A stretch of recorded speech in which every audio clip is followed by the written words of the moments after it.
अमरजोत कौर का जन्म पंजाब के फरीदाकोट की डोंगर बस्ती में हुआ था। उन्होंने अपनी मैट्रिक की पढ़ाई फरीदाकोट में पूरी की। चूँकि उनके पिता लोक संपर्क विभाग में थे, इसलिए कई गायक उनके घर आते थे और उन्हें देखकर अमरजोत को गायन में रुचि पैदा हुई। अमरजोत के पिता का नाम गुरुचरण सिंह है, जो लोक संपर्क विभाग में नाटक निर्देशक है। उनकी माता का नाम राजवंश कौर है। उसकी 2 बहनें और 4 भाई थे।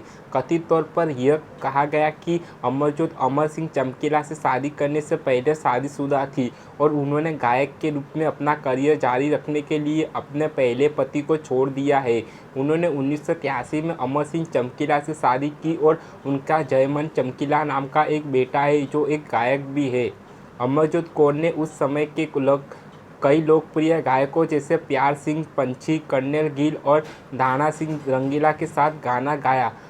प्यारा सिंह पंछी के साथ उनके गाने अजब परचा, साइंस, द मेरा और काची निंदा ना जगाए हिट गाने थे। उन्होंने लगभग 4 वर्षों तक कुलदीप मानक के साथ काम किया और उनके साथ एक एलआईपी रिकॉर्ड किया, जिसमें इक माई होवा इक तू होवे और लाए गाया मेरी जिंद कड़ के गाने सबसे लोकप्रिय थे। कुलदीप मानक ने अमरजोत को अमर सिंह चमकीला के साथ पार्टनर बनने का सुझाव दिया, क्योंकि वह एक स्थायी महिला गायिका की तलाश में थे। इस जोड़े ने एक साथ गाना शुरू किया और न केवल पंजाब में प्रसिद्ध हो गए, बल्कि उन्होंने अंतर्राष्ट्रीय स्तर पर अपने आकर्षक और मजाकिया गीतों से लोगों का मंत्रमुग्ध कर दिया। उन्होंने की जोर, गरीबाना दा, कन गर गल सुन मखना, गोरा गोरा रंग और कई अन्य जैसे कई सुपरहिट गाने गाए। अमरजोत कौर और अमर सिंह चमकीला ने लोकप्रियता हासिल की और एमएचवी के साथ कई एलपी रिकॉर्ड किए। उनके कनाडा, दुबई और बेहतरीन में अंतर्राष्ट्रीय स्टेज शो में भी हुए। कुछ ही समय में वे अपने गायन करियर के शिखर पर पहुंच गए।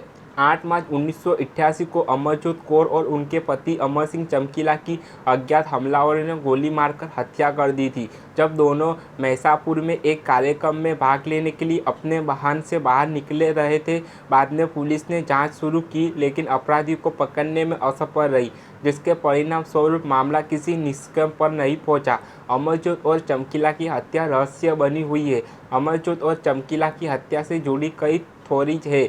कुछ सूत्रों का कहना है कि उनके गीतों में दोहरे अर्थ और स्पष्ट गीतों के इस्तेमाल करने के आतंकवादियों द्वारा उनकी हत्या कर दी गई, जबकि कुछ का कहना है कि जोड़े की हत्या संगीत उद्योग में अन्य उभरते गायकों की नज़रगी का परिणाम थी और वे इसे कहते हैं अनुबंध हत्या। कुछ अन्य स्रोत अमरजोत कौर और अमर सिंह चमकीला की हत्या को ऑनर किलिंग मानते हैं, क्योंकि अमरजोत उच्च जाति से थी जबकि चमकीला अनुसूचित जाति से थी, जिसके कारण अमरजोत के माता पिता ने उन्हें मराने की योजना बनाई थी। उनकी मौत के पीछे की असली वजह कभी सामने नहीं आई। अमरजोत कौर के पति अमर सिंह चमकीला पर एक बायोपिक दिवंगत निर्माता गुरुदेव सिंह रंधावा द्वारा बनाने की योजना थी, हालांकि इसे कभी नहीं बनाया गया था।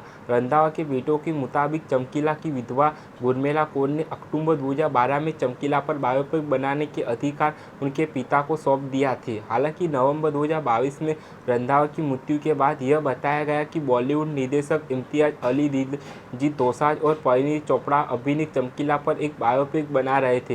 बाद में रंधावा के बेटे इम्तियाज अली द्वारा बनाई गई बायोपिक की रिलीज पर प्रतिबंध लगाने के लिए अदालत में चले गए। वह अपनी गायन शैली के कारण लोगों के बीच लोकप्रिय हो गई।